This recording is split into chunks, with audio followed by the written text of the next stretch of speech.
नमस्कार शेतकरी बंधू आणि भगिनींनो, कृषी दर्शन या कार्यक्रमामध्ये आपल्या सगळ्यांचं मनपूर्वक स्वागत. मंडळी, अलीकडच्या काळात मोठ्या प्रमाणात शेतकरी बांधव गोपालन करताना देशी गोवंशाचा वापर करत आहेत. देशी गोवंशाचा वापर करत असताना निश्चितच त्यामध्ये एक चांगल्या प्रकारच्या देशी गायीची निवड होणे अपेक्षित आहे. सोबतच पैदाशीचं तंत्रज्ञानसुद्धा आपल्या शेतकरी बांधवांकडे असणं अपेक्षित आहे. असाच एक विषय आज आपण या ठिकाणी चर्चेला घेतलेला आहे. देशी गोवंश सुधारणेचा राजमार्ग या विषयावर चर्चा करण्यासाठी आज आपण आपल्या स्टुडिओमध्ये आमंत्रित केलेलं आहे डॉक्टर दीपक काळे सरांना. डॉक्टर दीपक काळे हे सहयोगी प्राध्यापक म्हणून नागपूर पशुवैद्यक महाविद्यालय नागपूर या ठिकाणी कार्यरत आहेत.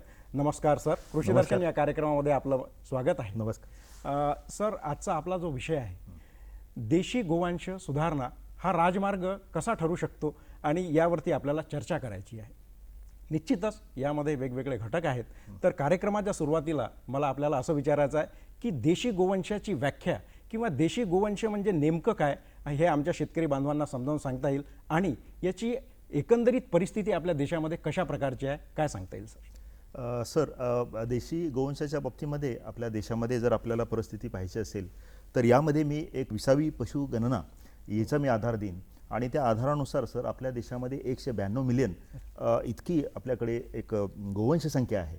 परंतु त्या 192 मध्ये जवळजवळ 142 मिलियन इतकी ही देशी गोवंशाची संख्या आहे. आणि त्यामध्ये दुसरी महत्त्वाची बाब म्हणजे आपल्या देशामध्ये national bureau of animal genetic resources NBJR Karnal ही कृषी मंत्रालयाच्या अंतर्गतची अशी इन्स्टिट्यूट आहे जी आपल्या देशामधल्या सर्व ब्रीडचा एक ऑथेंटिक डेटाबेस ती मेंटेन करते. तर NBJRच्या नुसार आपल्या देशामध्ये टोटल 53 या आपल्या देशी गाईच्या जाती आहेत आणि येणारी जी पशुगणना आहे जी 21वी पशुगणना आहे तर त्यामध्ये ह्या टोटल 53 देशी गाईच्या जातीचा समावेश असणार आहे आणि आपल्याला त्या संदर्भातली एक इत्यंभूत किंवा आपल्याला ऑथेंटिक माहिती पुढच्या पशुगणनेनुसार आपल्याकडे उपलब्ध होणार आहे. अच्छा सर, आपण या ठिकाणी उल्लेख केला की 50पेक्षा जास्त देशी गोवंश हा आपल्या भारतामध्ये आपल्या देशामध्ये उपलब्ध आहेत. जर या ठिकाणी आपण राज्याचा विचार केला तर महाराष्ट्र राज्यामध्ये अशा कोणत्या प्रकारची देशी गोवंश उपलब्ध आहेत जे आपले शेतकरी बांधव ठेवतात आणि देशी गोपालन करताना त्या विविध जातींचा त्यामध्ये अंतर्भावसुद्धा ते करत असताना दिसतात, काय सांगता येईल? आपल्या महाराष्ट्र राज्यामध्ये यामध्ये टोटल 20व्या पशुगणनेनुसारच जर आपण विचार केला तर 13.9 मिलियन इतकी त्याच्यामध्ये संख्या आहे सर. आणि त्यामध्ये टोटल ज्या रजिस्टर्ड किंवा नोंदणीकृत प्रजाती आहेत किंवा नोंदणीकृत जाती आहेत तर त्याची संख्या ही टोटल 7 आहे. त्यामध्ये जसं गवळव असेल, देवणी असेल, रेड कंदारे असेल, कोकण कपिला असेल, कठाणे असेल तर अशा पद्धतीने जवळजवळ 7 आपल्या महाराष्ट्रामध्ये एक चांगल्या गुणवत्तेच्या ह्या देशी गायी आहेत. निश्चितच सर, आपण या ठिकाणी उल्लेख केला की जवळपास 7 देशी गोवंश हे आपल्या महाराष्ट्रामध्ये आहे, ज्यामुळे आपले शेतकरी बांधव त्याचा वापर करत असतात गोपालन करताना. मला या ठिकाणी जाणून घ्यायचं आहे सर की देशी गोवंश हा आपला शेतकरी बांधव ठेवतो आहे आणि आपण बघतो आहे की आपल्या देशाचा दुग्ध उत्पादनाच्या बाबतीत अग्रक्रमांक आहे आणि निश्चितच ग्रामीण भागामध्ये काही आपले शेतकरी बांधव देशी गाई ठेवतात, काही संकरित ठेवतात, काही विदेशी जातीचेही गाई त्या ठिकाणी ठेवत असतील. तर मला या ठिकाणी असं जाणून घ्यायचं आहे की देशी गोवंश जो आहे त्याच्यामध्ये असे काय विशेषता आहे, त्याचे गुणधर्म कशा प्रकारचे लाभदायक ठरू शकतात गोपालन करताना, आमच्या शेतकऱ्यांना काय सांगाल? राईट. आता देशी गाईच्या बाबतीमध्ये सर सांगण्यासाठी मला असं आहे की त्याच्यामध्ये आपण जर विचार केला तर देशी गाईमध्ये सर्वच चांगल्या पद्धतीचे गुणधर्म आहेत.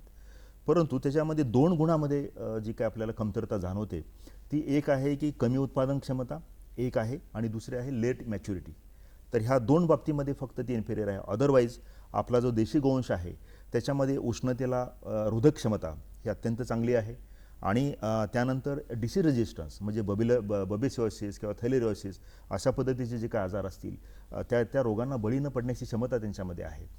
तर आणि त्या ज्या भागामध्ये त्या आहेत त्या भागामध्ये अडॅप्ट किंवा एक अडॅप्टेबिलिटी जी व्हॅल्यू आहे त्यांच्यामध्ये अतिशय चांगल्या प्रमाणामध्ये आहे. तर या दोन फक्त बाबीचा जर आपण विचार केला, एक तर कमी प्रोडक्शन असेल आणि दुसरं जे लेट मॅच्युरिटी असेल, हा जर दोन बाबी सोडल्या तर आपल्याकडचा जो देशी गोवंश आहे तो सर्व गुणाने अतिशय संपन्न आहे. निश्चित. सर, आपण आपला जो आजचा जो विषय आहे की देशी गोवंश सुधारणेचा राजमार्ग, तर याच्यामध्ये आपल्याला शेतकऱ्यांना हेही सांगावं लागेल या ठिकाणी की कोणकोणत्या महत्त्वाचे घटक या ठिकाणी कारणीभूत ठरतात जर त्यांना चांगल्या प्रकारचं देशी गोपालन करायचं आहे, काय सांगता येईल सर? सर, यामध्ये बेसिकली सांगत असताना मला एक सांगावंसं वाटतं की अनुवंशिकता म्हणजे जेनेटिक्स हा एक महत्त्वाचा त्याच्यामध्ये पार्ट आहे. त्यानंतर दुसरा आहे पशुपोषण आणि तिसरा आहे हेल्थ केअर. आणि यामध्ये आपल्याला काय आहे की या जी काय आपली ब्रीड आहे त्या ब्रीडमध्ये किंवा त्या जातीमध्ये देशी गाईच्या आपल्याला एक परिणामकारक आणि कायमस्वरूपी बदल करायचे आहेत, म्हणजे त्यांची गुणवत्ता आपल्याला वाढवायची आहे.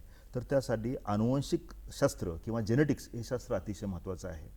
कारण त्याच्यामध्ये जसं दुधाचा जर विचार केला आपण तर त्याच्यामध्ये जवळजवळ 0.25 म्हणजे जवळजवळ 25% त्याच्यामध्ये हेरिटेबिलिटी आहे, संक्रमित होण्याची क्षमता जी आहे. आणि त्यानंतर इतर जे पार्ट्स त्यामध्ये येतात, ते घटक येतात, ते यामध्ये पशुपोषण येतं, हेल्थ केअर येतं आणि त्याचबरोबर मॅनेजमेंट आस्पेक्ट येतो. ह्याही बाबी तितक्याच महत्त्वाच्या त्याच्यामध्ये आहेत सर. अच्छा सर, आपण या ठिकाणी वेगवेगळ्या घटक जे कारणीभूत ठरतात किंवा ज्याची माहिती आमच्या शेतकरी बांधवांना असायला पाहिजे याविषयी आपण सांगितलं. त्यामध्ये प्रामुख्याने पैदाशीचे तंत्रज्ञान असेल किंवा ते देशी गोवंशाचं त्याचं व्यवस्थापन आपल्याला कशा प्रकारे करता येईल, म्हणजे जेणेकरून हा देशी गोवंश जो आहे तो चांगल्या प्रकारे ठेवून त्याच्यापासून एक चांगलं उत्पादन आमच्या शेतकरी बांधवांना काढता येईल. सर, मला या ठिकाणी विचारायचं आहे की देशी गोवंश शेतकरी आपला ठेवतो, सोबतच संकरित जनावरंसुद्धा ठेवतो आणि विदेशी जातीची जनावरं ठेवतो. तर विदेशी जातीची जी जनावरे आहेत तर ती देशी गोवंशापेक्षा अधिक चांगली आहेत का, किंवा त्याचे कशा प्रकारचे ॲडव्हान्टेज आमच्या शेतकरी बांधवांना मिळू शकतात, काय सांगाल सर? निश्चित सर, हा अतिशय एक चांगला प्रश्न म्हणेन. कारण बऱ्याचदा शेतकऱ्यांना जेव्हा डेअरी फार्मिंग करत असताना हे लक्षात येत नाही की मी संकरित गाईचं पालन करू की देशी गाईचं पालन करू की बफेलोचं पालन करू, म्हशीचं पालन करू.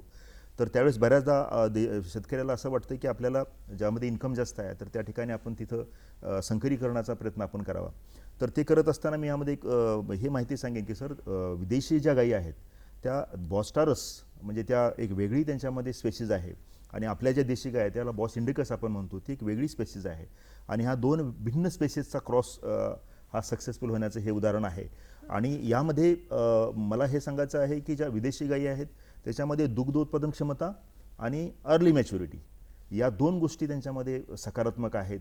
परंतु बाकी ज्या इतर बाबी आपल्या देशी गोवंशामध्ये ज्या चांगल्या आहेत त्यामध्ये मात्र आपण असं म्हणूया की त्यांचे एक नकारात्मक गुणधर्म आहेत.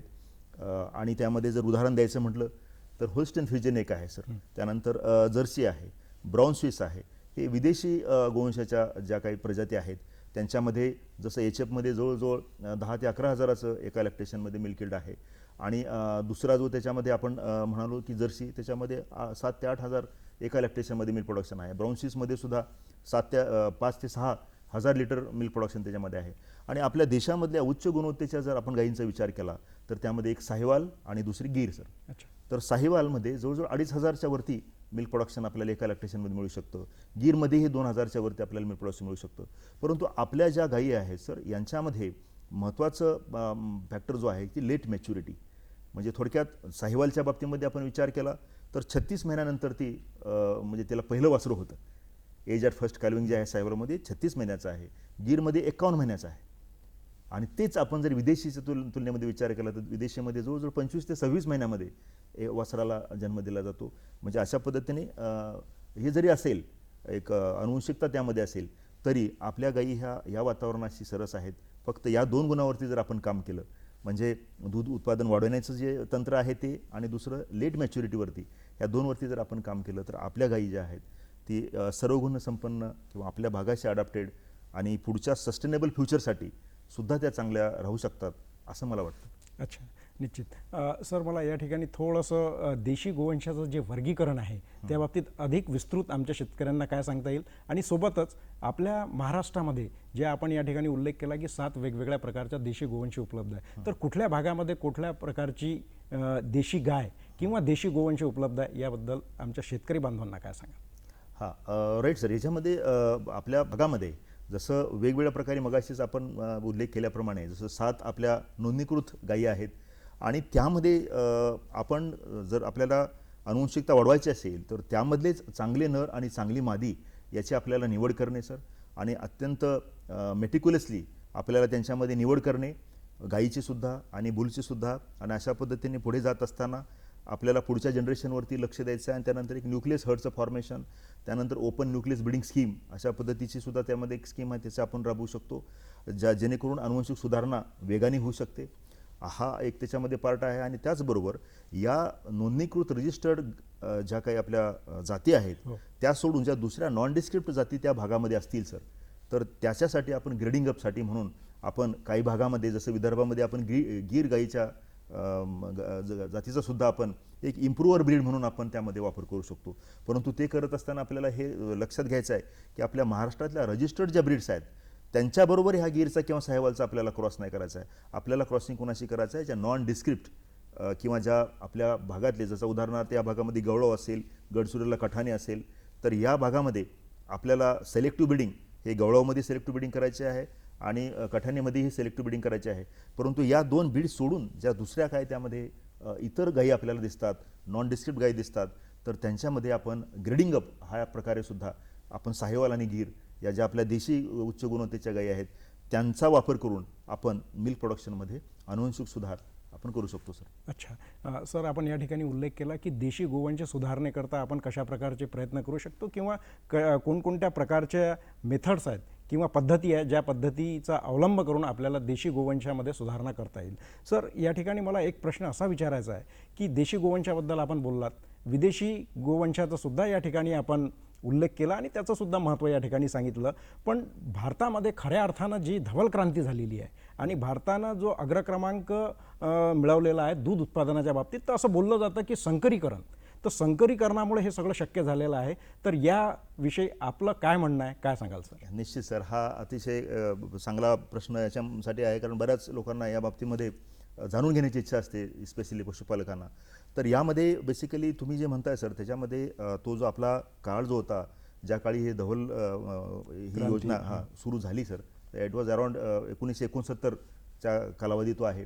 आणि त्यावेळेस आपल्या देशामधले जे काही पशुधन आहे त्याच्यामध्ये अतिशय इन्फेरियर प्रोडक्टिव्हिटी होती. तर त्यावेळेस म्हणून एक आपण हा जो एक मार्ग त्यामध्ये निवडला, ज्याच्यामध्ये विदेशातून जर्सी आणि एचएफ या वळूच्या वीर्याचा वापर आपण करून यामध्ये क्रॉसब्रीडिंग केली. आणि क्रॉसब्रीडिंग करत असताना त्याच्यामध्ये आपल्याला ज्या पुढच्या पिढीमध्ये एक हेट्रोसिस किंवा एक हायब्रिड विगर जे कारण पुढचे जे झाले ते हायब्रिड त्यामध्ये निर्माण झाले आणि त्याच्यातून आपल्याला एक चांगलं प्रोडक्शन त्याच्यामध्ये मिळालं. परंतु यामध्ये असं झालं की आपण तो जो क्रॉसब्रीडिंग आहे याच्या थ्रू मी निश्चित म्हणेन की तुमच्या याच्याशी माझं सहमती आहे की मिल्क प्रोडक्शन वाढलं, परंतु ते वाढत असताना त्यामध्ये असं झालं की संकरीकरण जे झालं, क्रॉसब्रीडिंग इंडिस्क्रिमिनेट होत गेलं आणि त्यामध्ये आपल्या ज्या रजिस्टर्ड ब्रीड होत्या त्याच्यामध्ये सुद्धा ते ब्रीडिंग होत गेलं आणि अशा पद्धतीने आपल्या देशी गोवंशाचा सुद्धा त्यामध्ये एका बाजूने ऱ्हास झाला.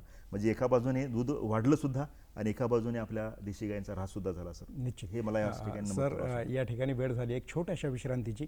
मंडळी, देशी गोवंश सुधारणा राजमार्ग या विषयावरील चर्चा ही अशीच आपण पुढे सुरू ठेवणार आहोत. तत्पूर्वी घेऊया एक छोटीशी विश्रांती. आपण कुठेही जाऊ नका, बघत राहा कृषी दर्शन.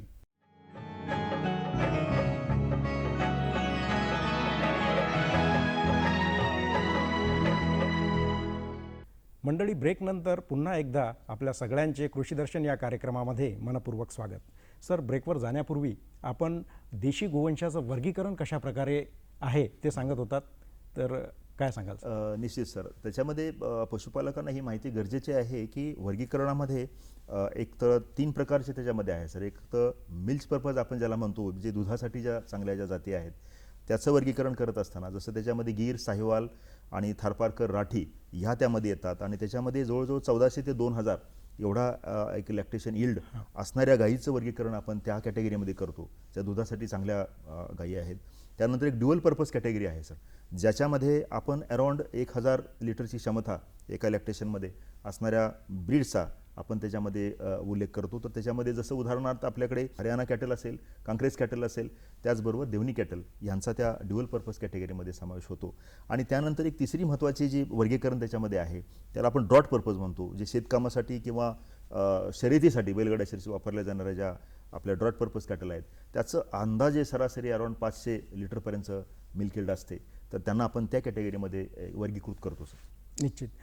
सर, या ठिकाणी पुढचा प्रश्न मला असा विचारायचा आहे की गीर गाय जी आपल्या भारतात मूळतः भारतातलीच आहे आणि या गीर गाईमुळे मोठ्या प्रमाणात या ठिकाणी दुधाचं उत्पादन शेतकऱ्यांचं वाढलेलं आहे आणि त्या गाईच्या दुधाविषयी एक आकर्षण आपल्या सर्वसामान्यांमध्ये आहे. तर मला या ठिकाणी असं विचारायचं आहे, ही जी गीर गाय जी मूळतः आपल्या देशामध्ये गुजरात तिचं उगमस्थान आहे आणि या ठिकाणावरून ती गाय विदेशामध्ये ती इम्पोर्ट केल्या गेली आणि तिथे त्या ठिकाणी काही अभ्यासक्रम करण्यात आला, काही संशोधन त्याच्यावरती करण्यात आलं. तर एकंदरीत मला या ठिकाणी हे जाणून घ्यायचं आहे की गीर गाईमध्ये अनुवंशिक सुधारणा कशा प्रकारे झाली, काय सांगता येईल सर? कारण आपल्याकडे बऱ्याचदा काय असतं की शेतकऱ्यांना किंवा असं वाटतं की आपल्या ज्या देशी गाय आहेत याच्यामध्ये आता सद्यस्थितीमध्ये जे मिल्क प्रोडक्शन आहे, जसं उदाहरणार्थ 4 लिटर पर डे, याचं 8 लिटर होणारच नाही, अशा पद्धतीने आपल्या एक शेतकऱ्यांची एक मानसिकता असते. परंतु तसं यामध्ये आपण एक उदाहरण असं घेऊ शकतो की जे गीर गाय आहे याचं जेव्हा ब्राझीलमध्ये इम्पोर्ट झालं सर आणि त्यानंतर तिथे त्यांनी जो एक प्रोग्राम राबवला त्याच्यामध्ये इंटेन्स सिलेक्टिव्ह ब्रीडिंग, म्हणजे त्याच्यामध्ये जे त्यांनी एक चांगल्या वळूची आणि चांगल्या मादीची जी निवड करत असताना आपण त्याला सायर आणि डॅम म्हणतो, हे एक इंटेन्स सिलेक्शन त्याच्यामध्ये केलं आणि ते करत असताना एक पर्टिक्युलर लेवल त्यामध्ये प्रोडक्शनची ठरवली. जसं उदाहरणार्थ एक 2500 लिटरच्या वरच्या ज्या गायी असतील फक्त त्यांचीच निवड त्यांनी केली आणि बाकी लिटरली ज्याच्यामध्ये त्याच्यापेक्षा एक त्या कॅटेगरीमध्ये बसत नसणाऱ्या गायींचं सरळ त्यामध्ये ब्रीडिंग पॉप्युलेशनमधून त्यांना काढण्यात आलं किंवा त्याचं स्लॉटर करण्यात आलं. आणि त्यानंतर दुसरं एक पशुपोषणचा एक वेगळा पॅटर्न त्यांनी राबवला त्याच्यामध्ये. त्यानंतर हेल्थ केअर असेल आणि एक सिस्टमॅटिक डेटा रेकॉर्डिंग असेल आणि सिस्टमॅटिक त्याच्यामध्ये निवड आणि ब्रीडिंग आणि त्याचबरोबर ॲडव्हान्स तंत्रज्ञानाचा वापरसुद्धा. तर अशा पद्धतीने आपल्या देशामध्ये जी गीर गाय अराउंड 2000 ते 2500 इतका जो ॲव्हरेज तिचा आहे, तोच ॲव्हरेज जो आपण ब्राझीलमध्ये पाहतो की जवळजवळ 4000 लिटरपर्यंतचा त्याच्यामध्ये ॲव्हरेज आपल्याला त्यामध्ये पाहायला मिळतो. तर ही अनुवंशिक सुधारणा त्या ठिकाणी झालेली आहे. तर या माध्यमातून आपण हे म्हणू शकतो की आपल्या देशी गायी ज्या आहेत त्यांच्यामध्ये सुद्धा जे मिल्क प्रोडक्शन पोटेन्शियल आहे ते आपण वाढवू शकतो. परंतु त्यामध्ये आपल्याला या 3 गोष्टीचा अंतर्भूत करून आणि प्रिसाईज वेने आपण जर हा कार्यक्रम राबवला तर आपल्यासुद्धा देशामध्ये आपण तशा पद्धतीने एक अनुवंशिक सुधारणा आपल्या देशी गायीमध्ये आपण करू शकतो. निश्चित.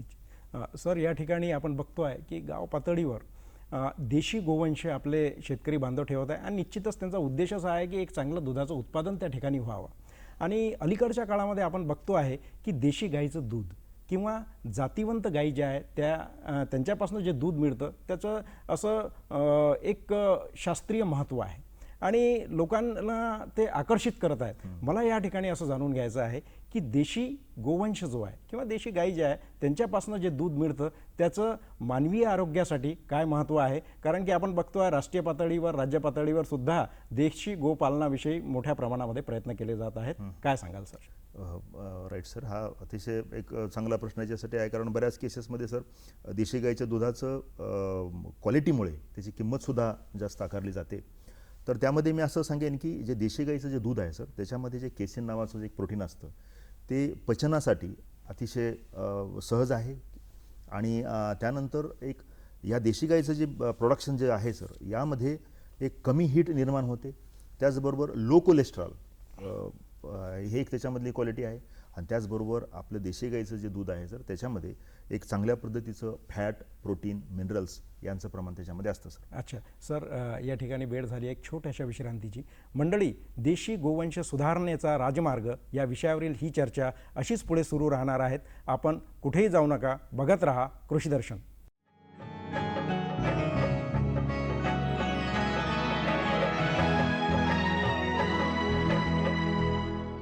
मंडळी, ब्रेकनंतर पुन्हा एकदा कृषीदर्शन या कार्यक्रमामध्ये आपल्या सगळ्यांचे मनपूर्वक स्वागत.